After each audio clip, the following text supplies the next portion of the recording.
అలాగే sir casting విషయంలో ఇంకొక ప్రశ్న మీరు ఏమనుకోకపోతే సార్, నాట్ ఎట్ ఆల్. అందరూ కొంచెం హెసిటేట్ చేస్తారు కట్రీనా కైఫ్ గారిని కాస్ట్ చేయడానికి.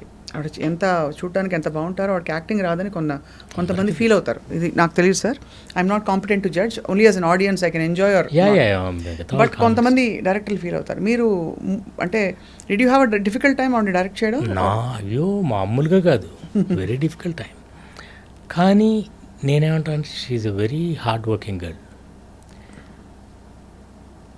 షేక్స్పియర్ గారి కొటేషన్ ఒకటి ఉంటుంది, he who knows and knows that he knows is a wise man, seek him. He who knows and knows not that he knows is asleep, wake him. అదే. He who knows not and knows that he knows not is a child, teach him. He who knows not and knows not that he knows not is a fool, shun him. So she's a child. అయితే తనకు తెలుసు, అది correct మాట చెప్పారు, తనకు తెలుసు తనకు తెలియదని, అది గొప్ప జ్ఞానం. ఠాగూర్ గారు ఏమంటారు, రవీంద్రనాథ్ ఠాగూర్ గారు, the greatest knowledge is to know what you don't no. Correct sir. తనకు తెలుసు నాకు రాదని. అట్లా హార్డ్ వర్కింగ్ అని నేను ఎందుకన్నా అంటే, ప్రతి మైన్యూట్ డీటెయిల్ అడిగి తనకు అంటే బాడీ లాంగ్వేజ్ లేదు అసలు. ఫస్ట్ ఆఫ్ ఆల్ ఒక్కోసారి నేను సరిగ్గా కూర్చో, పళ్ళు టీక్కరు, గ్రాండ్ ఫాదర్ ఉన్నారు పక్కన, కొంచెం సరిగ్గా నువ్వు సర్దుకొని కూర్చో, తెలియదు తనకు అది. అంటే వాళ్ళు they brought up in a different atmosphere. Telugu అమ్మాయి ఎలా ఉంటుంది అనేది లేదు.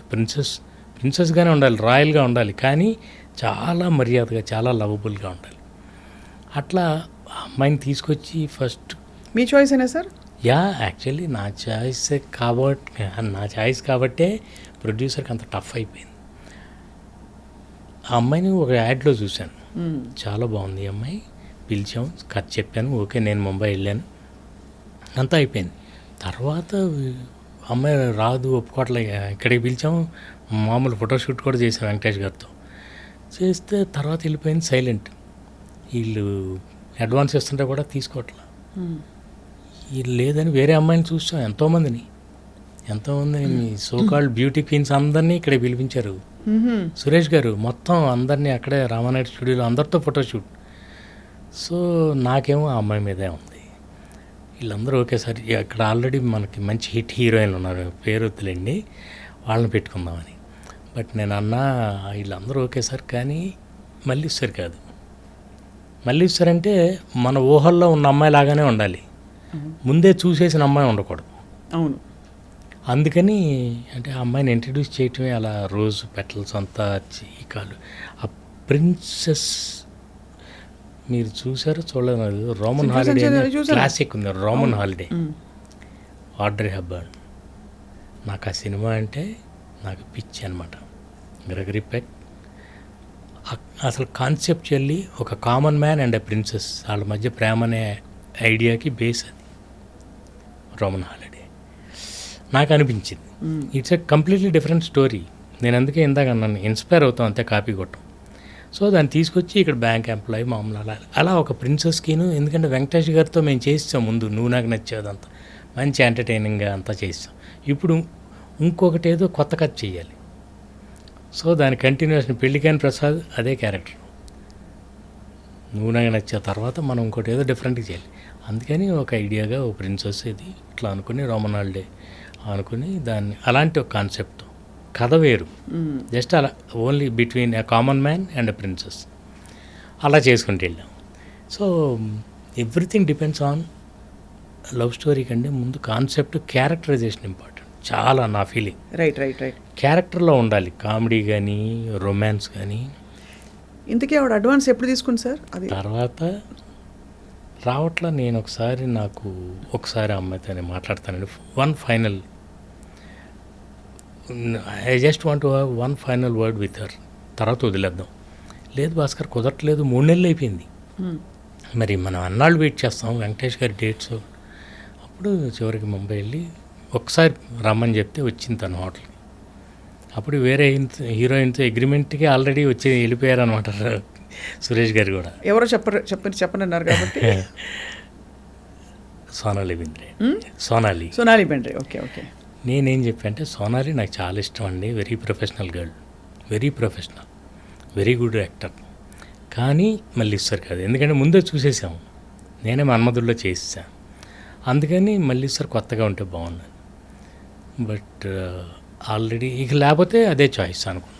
తను కానీ ఒప్పుకోకపోతే ఇప్పుడు నేను వెళ్ళి ఏంటి కెట్రినా వాట్స్ యువర్ ప్రాబ్లం, ఎంతో ఎక్సైట్ అయిపోయి కథ చెప్పినప్పుడు జంప్ రేటెడ్ యూ సెడ్ అబ్బా నాకు ఇలాంటి క్యారెక్టర్ ఇస్తున్నారా, చాలా సంతోషం, యు ఆర్ సో ఎక్సైటెడ్. మరి ఏమైంది, వాట్స్ ఆల్ దిస్, నీకు ఏమన్నా పేమెంట్ గురించి ఏమన్నా ప్రాబ్లమా, should I talk to Suresh garu? లేదు not payment, nothing. Then tell me ఎందుకు ఆగుతున్నావు అంటే ఐఎమ్ స్కేర్డ్ అని. వై ఆర్ స్కేర్డ్ అంటే I don't know the language అంది. Okay you know Hindi and no అంది. Then it's one and the same, you don't know Hindi, you don't know Telugu. అంతే కదా. Anyway that's my problem. అదే మనం చూద్దాం, 2 రోజులు నీకు నచ్చకపోతే వదిలేద్దాం. అప్పుడు okay I'm in 2 minds. Let's అంటే రెండు డ్రెస్సులు తెప్పించి 2 డేసే 2 డ్రెస్సులు తీసుకుని వైజాగ్లో ఫస్ట్ షెడ్యూల్. ఫస్ట్ రెస్టారెంట్లో scene, what are my lines today అంది. No lines. ఆ బుక్ చదువుతూ ఓన్లీ ఎక్స్ప్రెషన్లు. వెంకటేష్ గారు చెప్తుంటారు, నువ్వు నన్ను చేసుకున్నావు అనుకో నీకు రోజు 3 మల్లెపూలు, వారానికి ఒకసారి సినిమా, నెలకోసారి, సంవత్సరానికి ఒకసారి ఊటీ, ఇవన్నీ చెప్తుంటాడు. ఈ అమ్మాయి ప్రిన్సెస్, ఆ అమ్మాయికి ఈయనన్ని పర్క్స్ చెప్తుంటే ఆ అమ్మాయి చిన్న ఎక్స్ప్రెషన్లు ఇలా బుక్ చదువుకుని చూడాలి ఇంతే.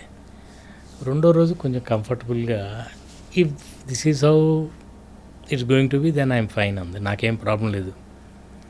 అలాంటి అమ్మాయి చివరికి వెళ్ళేసరికి క్లైమాక్స్ 3 పేజీల డైలాగ్స్ అవి మొత్తం నేర్చుకుని అప్పుడు నన్ను అంది, you have cheated me sir, you told me you need not by heart all those lines, నేను మేనేజ్ చేస్తానని చెప్పారు. ఫస్ట్ అంతా అలాగే చేశారు. ఫస్ట్ చిన్న సీన్లు, డైలాగ్ లేని సీన్లు. ఇప్పుడు 3 పేజీలు ఇచ్చి నన్ను నేర్చుకోమంటున్నా. నన్ను నీకే పేరు వస్తుంది, నువ్వు చెప్పకపోతే నీ తల వెనకాల కెమెరా పెట్టి తీసేస్తా, నాకు పేరు వస్తుంది అంటే అమ్మమ్మ వద్దు, నాకు పేరు రాపోయిన పర్లే మీకు రాకూడదు అని వెళ్ళింది. అలా సరదా చెప్పున్నా సార్. డబ్బింగ్ సునీత గారు డబ్బింగ్ తను ఎక్కడ చెప్తుందండి, అంటే అసలు. అండ్ ఈవిడ నాకు బాగా సోనాలి బింద్రేకి కానీ తనకు కానీ చాలా, సునీత గారు నాకు, సవితారెడ్డి అని ఆవిడ వీళ్ళందరికీ రిచా పల్లోడ్ వీళ్ళందరికీ అట్లా మేకప్ చేసేవాళ్ళం. అంటే a group of technicians who are very sincere make a great film. ఒకళ్ళ వల్ల ఇద్దరి వల్ల అవ్వదండి, ఇంతమంది ఉండాలి. ఆ అమ్మాయి ఎంత పెర్ఫామ్ చేసినా కూడా ప్రాపర్ వాయిస్ మాడ్యులేషన్ లేకపోతే నేను డబ్బింగ్ అంతా దగ్గరుండే చెప్పిస్తాను. ఐఎమ్ వెరీ పర్టికులర్ అబౌట్ ఉచ్చారణ అండ్ నా వర్డ్స్ కానీ, మాటలు, ఎక్స్ప్రెషన్ నేను దగ్గరుండి చెప్పిస్తాను. ఆల్ మై ఫిల్మ్ అంటే హీరోయిన్లకే కాదు, ప్రతి ఒక్క క్యారెక్టర్. ఎందుకంటే మనం ఏం షూట్ చేసామో మనకే తెలుసు, అది రావాలంటే మనం దగ్గరుండి చేయించాలి. అట్లా వీళ్ళందరూ కలిసి కష్టపడితే ఒక కెట్రినా తయారైంది. కానీ తను అసలు డాన్స్ అంటే ఏంటో తెలియదు తనకి, ఇండియన్ డాన్స్. అలాంటిది ఇప్పుడు ఎంత బాగా డాన్స్ చేస్తుంది. Very hard working. సో కష్టపడితే చాలండి, ఎప్పుడోసారి వస్తుంది బ్రేక్. Great point sir. అయితే మొత్తానికి we're waiting for your film because sir మీరు అన్నట్టుగా ఒక మంచి చక్కటి హాయిగా ఉండే అందరితో కలిసి చూసే సినిమా చూసి చాలా రోజులైంది. ఒకటి బాగా ఖర్చు పెట్టి తీస్తారు కాబట్టి వాళ్ళు ఎవరు ఎంత ఖర్చు పెట్టినా ఆడియన్స్కి అనవసరం. యాక్చువల్లీ సినిమాలో అంటే ఖర్చు పెట్టి తీసే సినిమాలు కొన్ని ఉంటాయి, కష్టపడి తీసే సినిమాలు కొన్ని ఉంటాయి. కష్టం ఇంపార్టెంట్, ఖర్చు కాదు. అవును కదా సార్. బట్ రెండు ఉండే కల్కి గురించి మీ అభిప్రాయం ఏంటైతే? అంటే అది నిజం చెప్పాలంటే ఆ సినిమాలో నాకు అన్నిట్లోకి నచ్చిన ఎలిమెంట్ ఏంటంటే ఒక్క వల్గర్ వర్డ్ ఉండదు, ఒక్క వల్గారిటీ. కానీ ఈ రోజుల్లో ఏ సినిమాలో ఏ సీన్ వస్తుందని భయం వేస్తుంది. కొన్ని సినిమాలు చూస్తుంటే థియేటర్కి వెళ్ళి కూర్చుంటే కొంచెం ఎంబారసింగ్ మూమెంట్స్ వస్తాయేమో అని భయంగా ఉంటుంది. అలా లేకుండా ఉంది కల్కి. దట్స్ ది ఫిల్మ్ స్ట్రెంగ్త్ అన్న ఫీలింగ్. విజువల్గా వండర్ఫుల్. ఇప్పుడు జార్జ్ లూకాస్ లాగా లార్జ్ క్యాన్వాస్ తీసుకుని తీశారు, మీకు స్టార్ వార్స్ లాంటిది. మనకి కొత్త విజువల్ అనమాట. You are only seeing those things when you are like a kid ఆ రోజుల్లో. తర్వాత మన తెలుగు సినిమాలకి అది రావటం అంటే చాలా మంచి పరిణామం. అండ్ నాకు ముఖ్యంగా నచ్చింది ఏంటంటే ఎటువంటి వల్గారిటీ లేదు, ఇది లేదు, క్లీన్గా ఉంది, ఫ్యామిలీ అందరూ కూర్చొని చూడొచ్చు. ఏదో చిన్న చిన్న అందులో తప్పులు ఉన్నాయి, మహాభారతాలు రామాయణాలు అవన్నీ పెద్ద ప్రాబ్లం ఏం కాదండి.